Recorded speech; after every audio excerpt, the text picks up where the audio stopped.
따라 주시기를 바랍니다.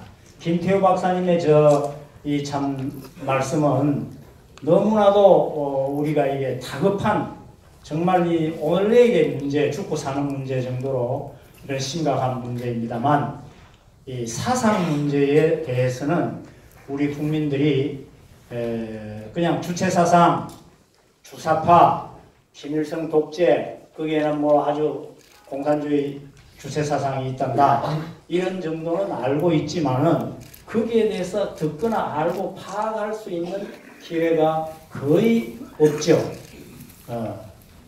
단지 그 주체사상에 매몰되어 있는 사람들이 하는 정치적인 것 또는 전술적인 것, 전략적인 이런 책략으로 우리 사회를 각 분야에 파고 들어가서 지금 나라가 이 지경이 되어 있는 이런 상황도 사실 알고 보면은 주체 사상의 그 어떤 나침반에 따라서 행동한 결과가 이렇게 되고 있다는 것을 우리가 심각하게 파악해야 할 때가 왔습니다.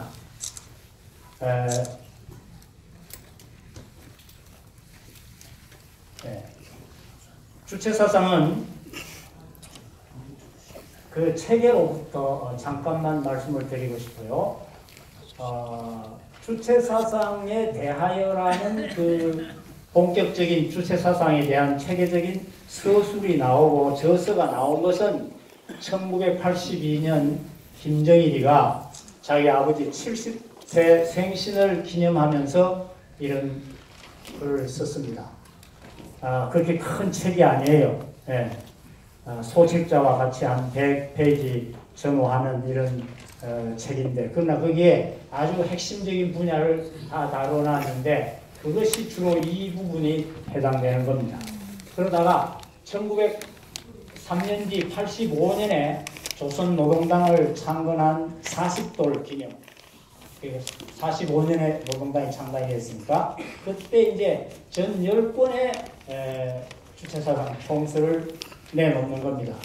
거기에 이제 1, 2, 3, 4에서 10권까지 보면 이게 분야별로 이렇게 분류를 하면 이것이 사상, 소위 철학, 역사관에 대한 얘기고, 이게 대한민국을 어떻게 하면 둘러퍼서 한반도 전체를 적화할 것이냐 하는 문제를 비롯해서 북한의 철두철미한 이런 공산주의 주체사상의 그런 기지로 만들기 위해서 사람들을 어떻게 바꿔놔야 되고 체제를 어떻게 바꾸고 뭐 혁명을 어떻게 해야 되겠다는 혁명의 전략 전술 이론입니다.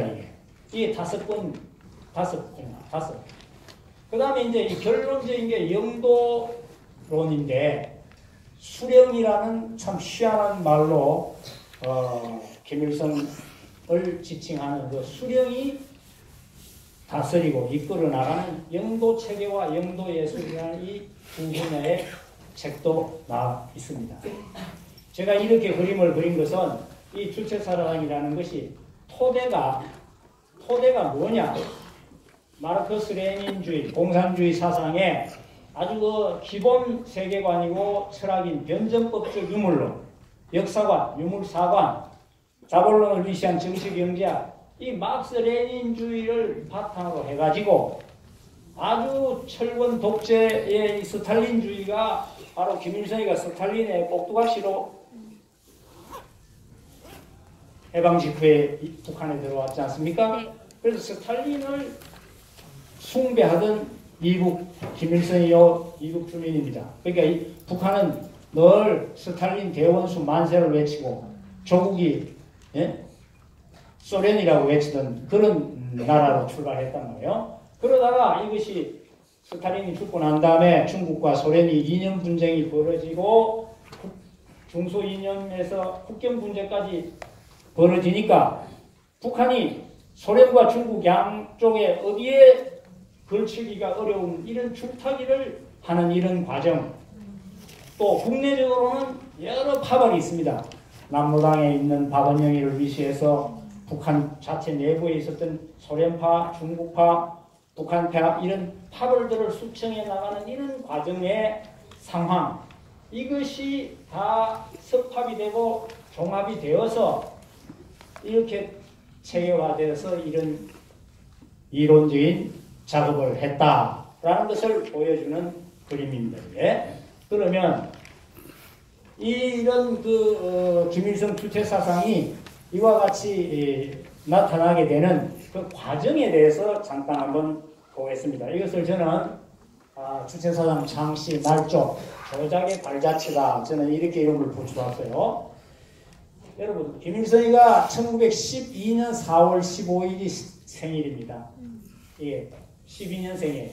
그런데 주체 사상에 대해서 이 김일성이가 언제 주체 사상을 창안하는 발상을 하고 내놓았느냐 하면 이 사람들 기록에 의하면 1930년 김일성이 몇 살 때입니까? 18살 때예요. 18살 먹은 김일성이가 장춘입니다. 만주 장춘에 옆에 있는 카륜이라는 데서 공산당 청년 반대 청년 동맹 회의에서 주체사상 원리 해명이라는 이런 주체사상의 거의 완벽한 논리와 이론을 제시했다는 거예요. 김정일이 하는 말이 이게 바로 주체사상의 출발인데 역사적 대사변이 일어났다 이 말입니다. 주체사상을 내놓았기 때문에 여러분 18살 먹은 김일성이가 이걸 내놨대요. 자, 그런데 이걸 쭉 기록상으로 보면요. 그 뒤에는 어디 아무데도 이 얘기가 안 나와요. 북한이 얼마나 기록하고 김일성이 우상화시키는데 책 냈다가 이전거는 다 없애고 새로 만들고 없애고 이런 얘기를 우리 이제 김용삼 선생님이 나오셔서 정리를 해주시겠습니다만 이거 보면 어디에도 우선 기록이 없다가 1960년에 가가지고 30년 동안이나 주체사상에 대한 얘기는 아무 말이 없어요. 아무 말이 없다가 1960년 5월 달에 발간하는 김일성 선적 제4권에 이런 말이 나옵니다. 뭐라고 나오느냐? 1955년 12월 28일에 조선노동당 선전선동 일꾼 모임에서 사상사업에서 교조주의와 형식주의를 퇴치하고 주체를 확립하는 데 대하여라는 연설을 했다 이 말입니다.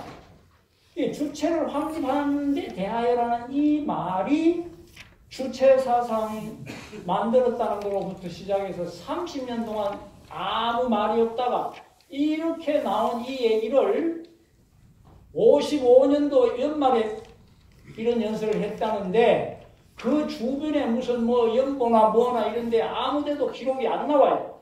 안 나오는데 1965년 뒤지요. 60년이면 5년 뒤 5월 달에 신간 김일성 선집 제4군에 이 소리를 해놨단 말이에요. 예? 그럼 이건 다른 말로 말하면 이것 자체도 믿을 수가 없는 거예요. 왜 김일성이가 주체를 들고 나온 주체를 확립하는 얘기를 나오게 됐는가 하는 배경적인 내용을 한번 봅시다. 국내적인 상황이에요. 박헌영이가 1955년 12월 15일에 사형선고를 받고 그 다음에 집행이 됩니다. 죽습니다.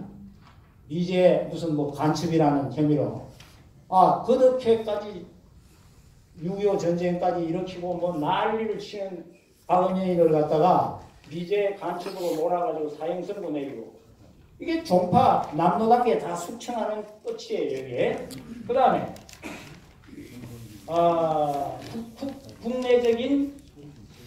국제적인 또 하나의 요인으로는 1956년 2월에 소련 공산당 20차 대회에서 스탈린 격파운동이 벌어집니다. 스탈린이가 언제 죽습니까? 6.25 전란이 끝나가는 1953년 2월 달에 죽어요. 그리고 3년 뒤 1956년에 크루스초프가 이제 등장하니까 한 2, 3년 있다가 스탈린의 그 철권 정치에 대해서 막 공격을 하면서 스탈린을 격파시키는 운동을 소련에서 벌어지기 시작합니다. 그게 본격적으로 일어난 게 1956년 소련 공산당 대 20차 대회인데 스탈린이 격파된다는 것은 김일성한테는 견딜 수가 없는 겁니다. 예? 김일성을 이렇게까지 세워주고 있는 이 대부와도 같은 이 스탈린이가 하루아침에 그냥 후계자에 의해서 허물어지니까 여기에 대해서 이거를 어떻게 방비해야 될 것이냐 하는 문제에 몰리게 되는 거예요. 스탈린 격파 운동이 벌어지면서 곧 뛰어난 것이 뭐냐? 중국하고 소련이, 중공과 소련이 중소 이념 분쟁이 벌어지는 거예요. 네. 그러니까 이제 이거를 여기에 붙을 수도 없고 중국에 붙을 수도 없는 이런 고민이 생겼겠죠. 자, 56년 2월 달에 이런 일이 벌어집니다. 그러니까 바로 그 56년 4월 달에 조선노동 3차 대회에서 사상에서 주체라는 말을 끄집어내요. 국제적인 거, 국내적인 거하고 연관이 계속 되는데 이건 또 다시 국내적인 거예요. 56년 8월 달에 종파 사건, 남로단계 박은영계라든가 소련파, 연안파, 빨치산파, 국내파 이런 여러 파벌이 있죠. 이런 파벌들을 김일성계만 남기고 이걸 전부 다 약화시켜서 전부 제거해 나가는 사건들에서 이제 종파 사건을 계기로 이걸 다 정리한다는 거예요. 그게 국내적인 요인이에요. 그래서 이 종파 사건에서는 사상 문제를 들고 나와가지고 무슨 뭐 좌익 기회주의라든지 우익 무슨 뭐라든지 이런 식으로 종파주의라고 하면서 김일성의 사상, 김일성에 맞는 입맛 맞는 노선만을 남기는데 거기에 네이밍이 가장 좋은 것이 사상에서 주체를 들고 나오는 거다. 그런데 다시 1960년이 되면 5월달보다 4월 한 달 전이에요. 이때가 되면 소련 공산당 20차 대회 이후에 중소 이념 분쟁이 격화되던 것이 4년쯤 되면은 자기들끼리 내부에서만 하는 게 아니라 이게 세계의 소리가 나올 정도로 중소 이념 분쟁이 표면화되기 시작해요. 이렇게 되니까 북한으로서는 굉장히 다급해진 거예요. 4월 달에 이런 일이 표면화되기 시작하니까 5월 달에 이런 거를 발간하면서 5년 전에 김일성이가 이미 이런 것보다 앞서서 말이죠. 이런 일이 보다 앞서서 1955년이라고 딱 갖다 붙여놨어. 예. 55년에 주체를 확립하는 데 대하여 라는 이런 그 연설을 했노라. 이렇게 소급해서 엉터리 짓을 꾸며나가는 겁니다. 주체 사상이 이렇게 독자적으로 뭔가 있는 것처럼. 발자취 2번을 보면 그래서 그 다음에 이제 1966년 점점 달라지는 거예요. 이제 주체 사상을 들고 나갈 수밖에 없는 국내적인 준비가 됐고 국내 모든 파벌을 없앴고 국제적으로는 이렇게 어렵단 말이에요. 중소 이념 분쟁 속에서 어떻게 자리를 잡아야 할 거냐. 이 여건이 그렇게 되니까 드디어 여기에서 66년 8월 12일에 노동신문 사설에 자주성을 옹호하라는 연설을 했다 이러면서 사상에서 주체, 정치의 자주, 경제 자립, 국방에서 자위 이런 노선을 이제 설파를 했다 이겁니다. 그리고 10월달에 같은 해 1966년 10월달에 보면 당 대표자 회의에 현재 추세와 우리 당의 과보고라는 연설에 주체 사상이라고 처음 명명을 했다. 주체 사상이 66년에 이제 처음 이름을 붙였어요. 이런 그 배경도 알고 보면은 아까 등장하기 시작한 중소이념 분쟁이 약 6, 7년 동안 중소이념 분쟁에서부터 시작해가 우리가 다 듣다시피 뭐 우수리 강변에서 중공군하고 소련군이 뒤 유격 다툼이 벌어졌니 싸우는 이런 말 나오잖아요. 국경 분쟁이 격화됐다는 거. 이런 것이 배경이 돼 있어요. 여기에서 북한의 김일성이는 자기의 노선을 주체 사상이라고 해서 자기 중심을 세워야 되겠다. 이런 판단을 했다 이런 얘기겠죠. 그리고 67년에 국내 종파 중에 맨 마지막 파가 뭐냐면 박검철을 중심한 합산파, 이 함경도를 중심한 북한 사람들인데 이 사람들이 김일성이한테 충성을 많이 한 사람들인데 이 사람들까지 다 숙청을 완료를 하는 때가 67년 3월입니다.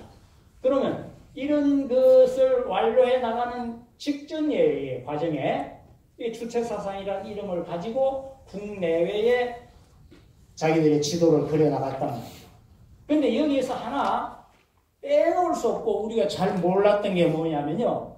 1967년 5월 25일 5.25 교시라는 게 있답니다. 그게 뭐냐면 67년 5월에 도서정리 사업이라는 걸 대대적으로 시작했어요. 이게 뭐냐면 북한의 모든 집집마다, 가정마다 모든 원고나 인쇄물이나 어떤 책도 김일성을 찬양하는 것만 살려남기고 나머지 책은 전부 다 압수를 하든가 압수를 해서 어디 뭐 도서관에 자기들 국가가 관리하는 도서관으로 가서 집어넣고 못 보게 한다거나 집에 남겨둘 거는 페이지를 찢어버린다거나 먹을 가지고 다니면서 페이지 한 페이지 한 페이지를 다 일일이 뒤져보면서 깜짝들 먹물을 입힌다든가 이런 식으로 해서 북한을 완전히 김일성만 남기고 김일성에 찬양하는 내용의 책들과 글들만 남기고 나머지 책들은 전부 다 정리해버리는 이런 일을 시작했단 말이에요. 이거 몇 년 했느냐? 거의 6, 7년을 했습니다. 이게 지독하게 했단 말이에요. 이건 우리가 잘 아는 진시황의 분석행위나 청나라 황제들이 명나라를 조금이라도 높이고 청나라를 약간 흉본다 싶으면 말할 수 없는 가혹한 탄압을 가한 청나라의 얘기입니다. 이게 문자해옥이라는 게. 그리고 모택동이가 문화대임원 때 오직 모택동 어록만 들고 다니면서 나머지 다 자본주의 물들었다고 쳐부수던 이런 얘기들 있잖아요. 이거 이상 도서정리사업이라는 이름으로 북한을 대사상 청소를 하는 거예요. 이런 터 위에 이런 분위기입니다. 이런 분위기에 이것이 정리가 된다. 그리고 난 다음에 이제 1972년이 되면은 북한헌법 제4조에 마르크스 레닌주의를 우리나라 북한 현실에 창조적으로 적용한 노동당의 주체 사상을 국가의 지침으로 규정한다. 야, 이 1972년 연말에 가서 이제 당당히 국가의 지침으로 노동당 주체 사상을 헌법에 등장시키더라. 그러면 다음 단계는 1973년부터 일반 사람들에게 이제 공개를 하기 시작하는데 아까 주체 사상이라는 말 처음 등장시킨 이후부터 7년 동안 이런 정기 작업을 다 한 뒤에 일반에게 공개하는데 바로 그 다음에 1974년부터 그 악명 높은 당의 노동당의 유일사상 체계 확립 10대 원칙을 채택합니다. 이거에 대해서는 여기 제가 자료집에 여러분들에게 좀 그 자료 원문을 제공했기 때문에 한번 보셔야 됩니다. 그 다음 이러고 난 다음에 이제 완전 정리하고 난 다음에 이때쯤 74년이 유일사상체계 확립 10대 원칙은 이거는 김정일이 작품이에요. 에? 아버지 세워놓고 김정일이 작품입니다. 그리고 82년 되면은 김정일이가 드디어 주체사상에 대하여 라는 책을 발간하면서 김일성 70도 기념으로 내놓는 책이 김일성 주체사상에 대한 최초의 체계적인 논리다 이 말이에요. 그래서 이때가 바로 82년은 80년 10월 11일 김정일 후계 체제가 완비가 됐을 때고 고려민주연방제가 제안이 되는 이런 때 직후에 이런 주체사상에 대하여는 책이 나옵니다. 그리고 난 다음에 이제 3년 뒤에 역시 김정일이가 주도해서 위대한 주체사상 총서 10권 발간, 아까 처음에 본 그런 내용이란 말이죠. 97년에는 주체연호를 사용하게 되고 2009년 4월에는 헌법 개정할 때 공산주의 대신 주체사상을 국시로 결정합니다. 이게 김정일 때예요. 김정일 때. 그럼 이제 김정일이 2011년에 죽고 난 다음에 아들 지금의 김정은이가 2012년 4월에 제4차 당 대표자 대회 이 주체 사상을 아주 김일성, 김정일 주의로 말을 바꿀 정도로 돌려놨습니다. 자, 그러면 여러분 주체 사상이라는 게 도대체 뭐 어떻게 되어 있느냐? 아까 간단하게 주체 사상 부분에 대한 얘기를 해봅니다. 주체 사상은 첫째, 철학적 원리가 있고 사회 역사 원리가 있고 그에 대한 지도적 원칙이 있다. 이렇게 얘기를 합니다. 그럼 이 철학적 원리라는 것은 다른 말로 말하면 주체 사상이 보는 이 세계관을 말합니다. 존재 세계의 원칙이 뭐다 이걸 얘기하고 있는 거예요. 존재론적으로 이 사람들은 유인론이라고 얘기할 수 있을 그런 사람 중심론을 얘기하고 있어요. 사람이 모든 것의 주인이고 사람이 모든 것을 결정한다. 그럴듯한 얘기 같죠? 그리고 이거를 역사로 돌려가면 역사의 적용은 어떻게 시키냐. 이 철학적인 것이 역사에 가면 인민대중이 사회 역사의 주체다. 역사를 발전시키고 혁명을 주도하는 것은 인민대중들이다. 이 뜻이에요. 그 다음에 이 사람이 모든 것의 주인이고 모든 것을 결정하는 이 사람에게는 세 가지의 아주 사회적인 속성이 있다는 거예요. 그게 뭐냐? 사람은 누구나 자주성을 속성으로 가지고 있다. 세계와 자기 운명의 주인이 자기다. 무슨 뭐 하나님이 있다든가 부처님이 있다든가 내보다도 더 위에 누군가가 있어서 내가 거기에 지배받고 그게 뜻에 따라서 매여 사는 존재가 아니고 내가 내 주인이다 이 말이에요. 그 다음에 그런 인간이 창조성을 가지고 목적의식적으로 이 세계와 역사에 대해서 개조하고 일을 한다. 세계를 개조하고 자기 운명을 개척하는 이 창조성을 인간이 가지고 있다. 사회적 속성으로. 그 다음에 의식성을 가지고 있다. 세계와 자기 자신에 대한 그 인식을 한다 이 말이죠. 의식이 있다는 말은 정신, 사상, 의식 있다 이 말이죠. 이걸 가지고 자기를 인식하고 주변 환경을 인식하면서 창조성과 자주성을 가지고 역사를 개척하고 발전시켜 나간다. 이렇게 하면서 이것이 철학의 원리라는 거예요. 이거를 역사에 적용시키는 것이 자주성은 인류 역사는 인민대중의 자주성을 위한 투쟁의 역사다. 언제나 역사는 투쟁으로 보니까 투쟁하는데 자주성의 투쟁이다. 창조력을 발휘해 창조성도 사회 역사적 운동을 하는데 창조력을 발휘하는 것도 계급투쟁을 하는 역사 창조의 투쟁이다. 의식성, 혁명투쟁에 있어서 결정적 역할을 하는 것은 인민대중의 자주적 사상의식, 계급의식을 가지고 한다 이 말이에요.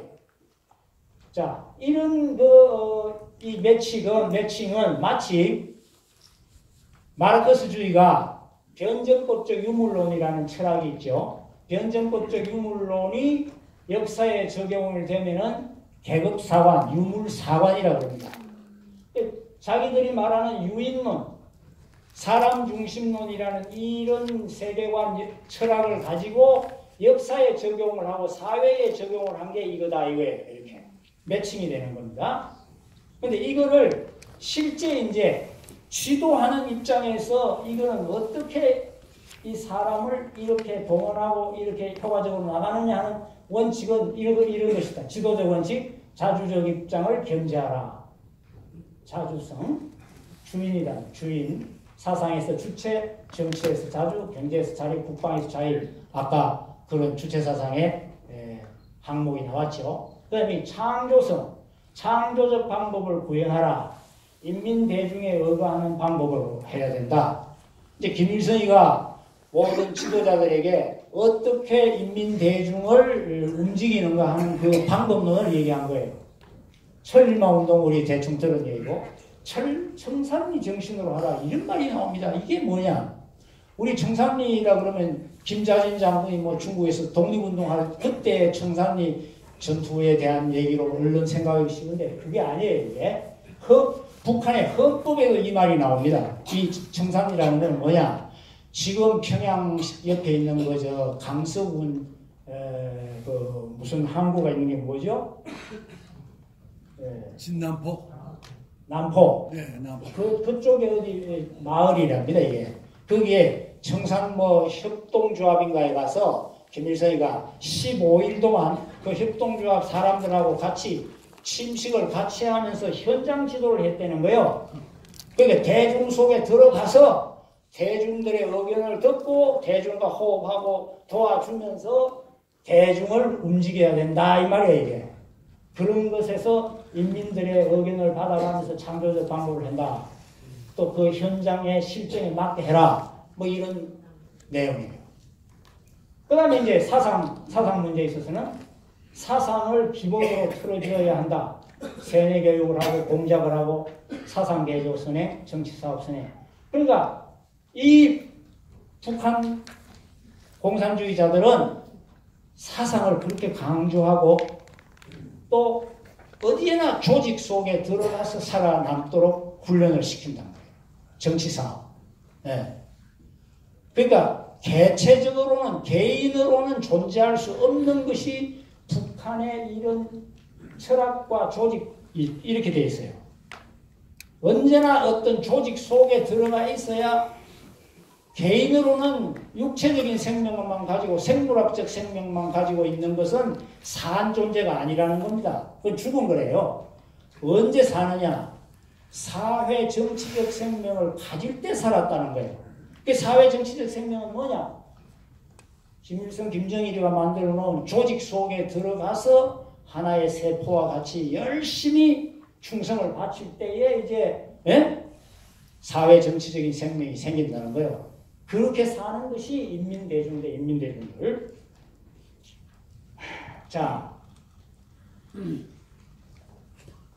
그러면 이런 그 주체사상에 대해서 이 김정일이가 뭐라 그러냐면은 자기 그 글 속에서 다시 나옵니다. 주체사상에 대하여. 주체사상의 역사적 의의를 이렇게 여러 가지 말이 있지만 그 중에 하나 뽑아냅시다. 주체사상은 세계의 시원 문제가 유물론적으로 밝혀진 조건에서 세계에서의 사람의 지위와 역할 문제를 철학의 근본 문제로 새롭게 제기하고 세계의 주인이 누구인가 문제에 해답을 주었다. 그러니까 이 김정일이가 주체사상이라는 것은 세계의 시원 문제는 유물론적으로 이미 다 마르크스 레닌에 의해서 정리가 됐다라는 걸 전제로 하는 거예요.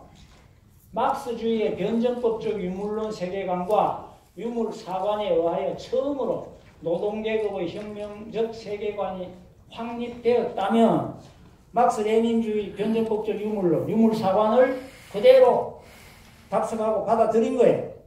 들었는데 아까 말한 그런 국내외적인 여러 요인에 의해서 주체사상이라는 걸 들고 나오면서 사람 중심을 들고 나오고 무슨 뭐 인민대중이 어떠고 이런 얘기를 들고 나오면 그걸 뭐라고 말하느냐.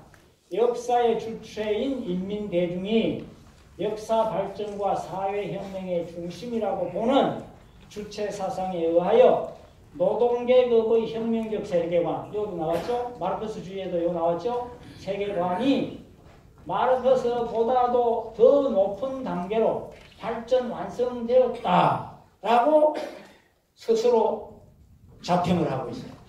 그러니까 김일성 주체사상은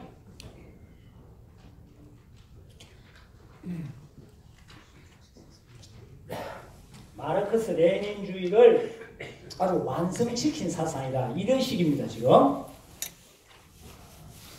자, 그쯤 해놓고 그러면 수렴영도론이라는 게 나왔는데 거기에 대해서 잠깐 얘기합시다. 아까 그 10가지 단계적으로 맨 마지막에 영도예술론, 영도체계, 영도세론이 나오고 지도적 원칙 이런 것이 다 여기하고 관계되는 얘기입니다. 이 김정일이가 자기 아버지를 우상화하는 작업이에요. 이게 뭐라고 했느냐. 인민대중이 역사를 창조하는 주체고 뭐 자주성, 창조성, 의식성 떠들어 살면서도 이 인민대중이 역사를 바로 발전시키고 혁명투쟁에 성공시키려면 지도자가 있어야 되고 지도자를 맞이할 수 있는 당이 있어야 된다. 당. 그 당이 노동당이죠. 이 노동당의 지도를 받아야 되는데 이 노동당은 또 누구의 지도를 받아야 되느냐. 노동당의 두목인 수령의 지도를 받아야 된다. 그러니까 이걸 뭐 어떻게 관계를 설명을 하느냐. 뇌가 없는 사지백체가 있으면 뭐예요? 그러니까 뇌를 중추신경에 해당하는 게 노동당이고 그 중추신경에 명령을 내리는 게 뇌예요. 근데 김정일이가 쓴 여러 가지 그 내용을 보면은 노동당을 갖다가 중추신경인 동시에 수령의 정치적 무기라고 얘기해 놨습니다. 노동당은 수령의 정치적 무기예요. 거기에 인민대중은 지배를 받는 겁니다. 그러니까 뭐 사람이 뭐 자주적인 존재고 자기 운명의 주인이고 역사 발전의 주체고 자주성이 있고 창조성이 있고 의식성이 있다라고 한 이 모든 것은 결국은 알고 보면은 수령의 꼭두각시로 전락되는 이런 체계가 수령영도론입니다. 수령만이 주체예요. 인민대중은 주체가 될 수 없어요. 어디까지나 복종 충성의 대상이다 이 말입니다. 그러면 그걸 결정적으로 입증해주는 문건 작업이 아까 말했죠. 67년 5.25 호서 정리사업 그런 걸 6, 7년 하고 난 다음에 74년에 김정일이 노동경 규약보다도 더 위에 유일사상 체계 확립 10대 원칙을 내놓습니다. 이 문건을 여러분 보셔야 돼요. 그 다음에 김정일이가 죽고 난 다음에 아들 김정은이가 지금 나와가지고 2013년에 유일사상 체계라는 말이 아니요. 이제 사상은 이미 졸업해서 이놈들이 사상이 아니고 이번에는 유일적 영도체계로 바뀌었어요. 이제 이름이 영도체계 확립 10대 원칙으로 바꿔놨어요. 이거는 2013년에 개정이 된 겁니다. 거기에 내용은 김일성, 김정일에 대해서 절대성, 어록, 초상화, 사진, 서찰 이런 거 잘못 다루면 아주 그냥 요독 수용숙 하는 거예요. 네? 무조건 맹종해라. 신조하라. 혁명사상 대를 이어 충성해라. 10대 원칙 몇 조 몇 항에 위배됐다. 이래서 이게 지금 북한에서 처형되거나 또는 뭐 이게 정치법 수용소나 이런 데 중형으로 갇히는 사람들의 90% 이상이 이런 것을 어겨서 오는 사람들이요. 예? 김일성으로 하나 봅시다. 김일성이가 말하기를 민족의 위대성은 영토 크기나 역사의 유구성에 있는 것이 아니고 수령의 위대성에 있는 것이다. 와, 그 수령 대단한 놈이네. 이런 악마 같은 놈들.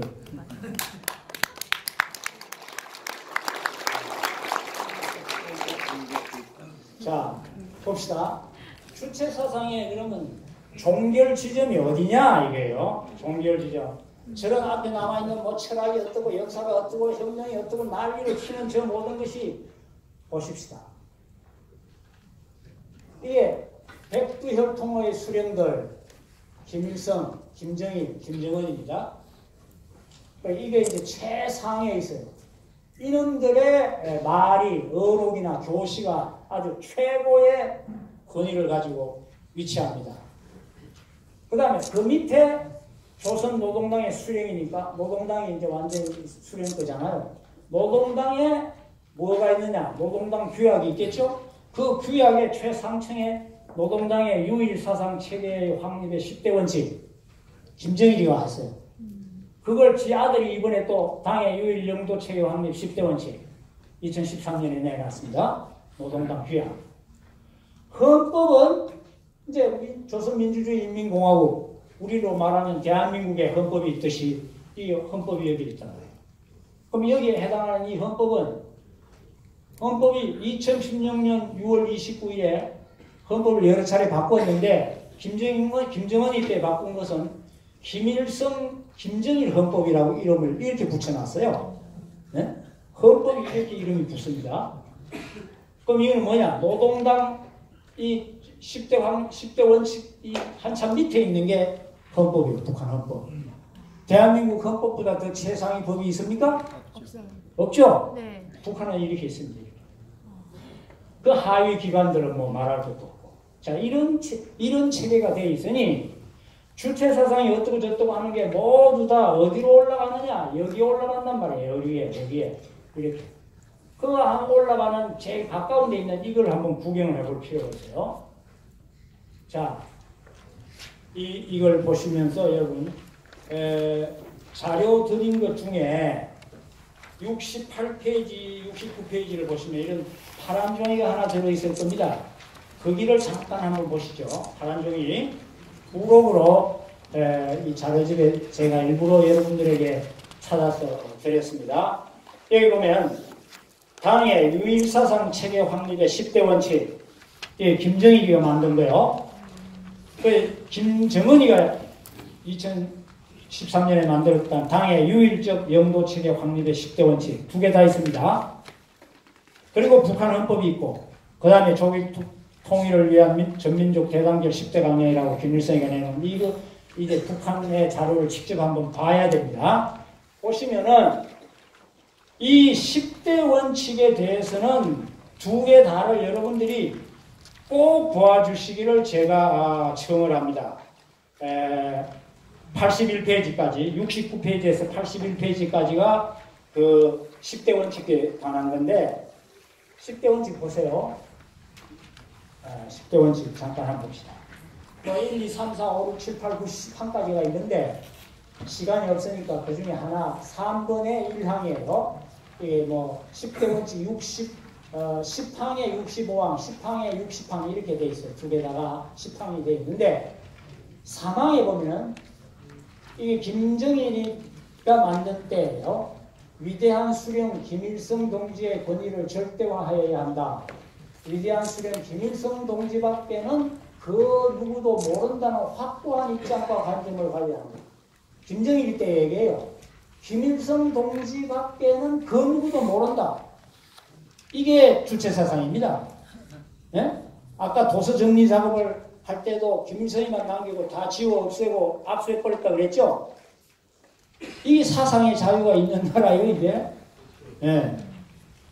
자, 그러면 이 사망에 김정일이는 뭐라고 바꿔놨겠어요? 김정일이가 만드는 거는 이 김일성에다 김정일을 늘 갖다 놓습니다. 이게. 여기 10항 요거는 김정은이가 한 거예요. 김정은이가 한 거에 보면 김일성이 개척하고 김일성과 김정일이 이끌어온 주체혁명의 위협, 성군혁명의 위협을 대를 이어 끝까지 계속완성해야 된다. 대를 이어 지 아버지하고 지 할아버지 또 지까지 넣어가 대를 이어요. 이게 김정일 때도 김정일 이름만 빼고 김일성의 혁명위협을 대를 이어 간다 이렇게 해놨거든요. 이 자료에 이제 2개 다 나와 있으니까 여러분 대조해 보시기 바랍니다. 그 다음 9번을 한번 봐요. 예컨대 9번. 위대한 수령 김일성 동지의 유일적 영도 밑에 전당 전국 전군이 한결같이 움직이는 강한 조직교회를 세워야 한다. 거기에 뭐 7항에 보면 어쩌고 저쩌고 이런 말이 나오는데 여러분 우리가 살 때 60개 항 이상의 어떤 한 사람에 대해서 함부로 말도 못하고 함부로 얘기도 못하고 뭘 사진도 잘못 만지다가 뭐 놓치거나 무슨 뭐 이렇게 이상한 짓 하면 그게 바로 끌려 나와가지고 숙청을 당하는 이런 조항이 내 생활 주변에 60개 조항 이상이 있다고 생각해 보세요. 살 수 있습니까? 노예도 이런 노예가 없어요.